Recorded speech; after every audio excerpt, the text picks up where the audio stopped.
Good morning, year one. Just slid across the carpet there. Okay, so today we're looking at the difference between fiction and non-fiction just at the start of today's lesson, reminding us of yesterday when we were sorting out the different books by their titles, weren't we? So remember, a fiction book is a made-up story, and a non-fiction book is an information text that tells us about real things. So we've got a book here. It's called Trains. What do we think? Is Trains a fiction book, a story about trains, or is it teaching us about trains? A non-fiction book. I think that this one's a non-fiction book because it has a normal title. It doesn't have any mention of characters or anything, and because of the photograph, it's a real photograph of a train. Usually in a fiction book that would be a drawing or an illustration of a train. So let's move on. Okay, today we're looking at the contents page of a book, so I need to go over to Oxford Owl,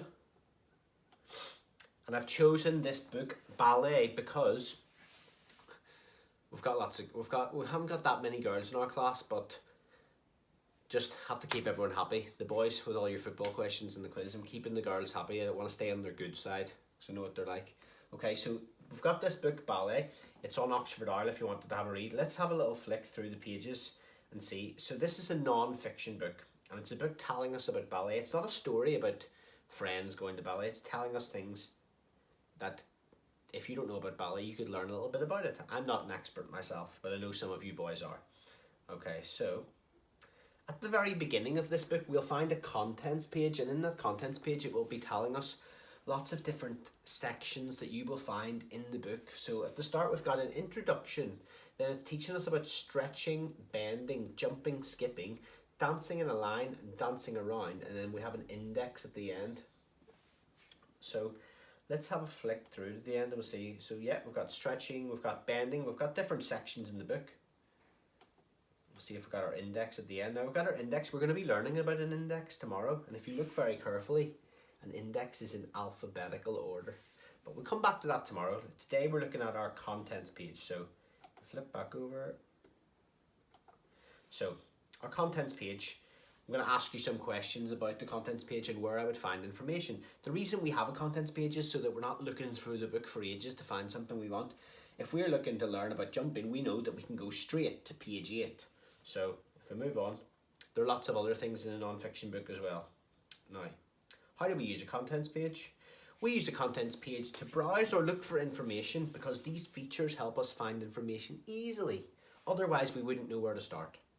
So this woman here wants to find out about stretching. Where can I read about stretching? Can you help me? So can anyone see there on the contents page, where can she find out about stretching? And this one's not in alphabetical order. The index at the back's in alphabetical order. The contents page not. It's just in order of the different chapters of the book. So what page number would she find out about stretching? Well done, Lucia. Page 4, you're right. Okay. Where could she find out? Let's see what she wants to find out next, actually. We'll go back. She wants to find out about jumping. So where would she find out about jumping? Well done, page 8. Jumping on page 8. Okay. And this lady here wants to find out about dancing around. Where would she find out about dancing around? So let's look. Dancing around. Dancing in a line, dancing around is page 14. So it's nice and simple, guys. You're just looking for what the person wants to find, what information they're looking for.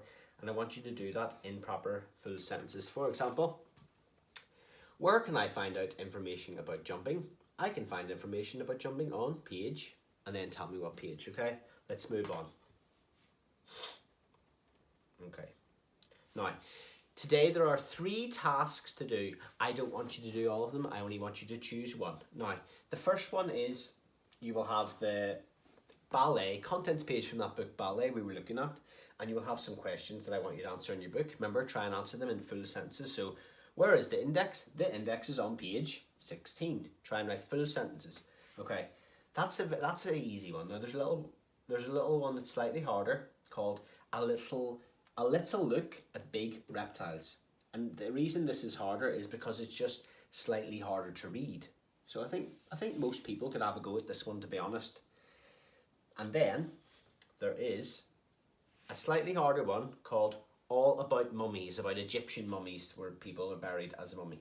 Now, you can't see it so well here, but in All About Mummies, there is a different section added in called a glossary. Now, it's not in the other one about ballet and reptiles. A glossary is the bit of a book at the back where it has some tricky words which might be in that book, which you might not know the meaning of, and you can just go to your glossary and look them up, and it's in alphabetical order. So I don't know the meaning of ancient, so I'm going to go and find out. Ancient means, so if I said, what does ancient mean? Ancient means from a long time ago in the past.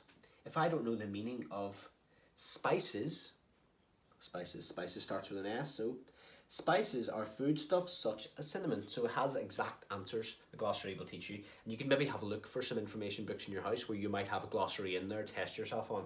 So that's what you're doing today. You're answering questions. So choose one of them and answer your questions. And remember, we want to answer them in full sentences. We want to make sure those P's and Y's and things and G's are sat in the line properly with the tails coming under. We've got our capital letters, our full stops, and use the spelling in the book if you don't know how to spell something. Okay? Best of luck, year one.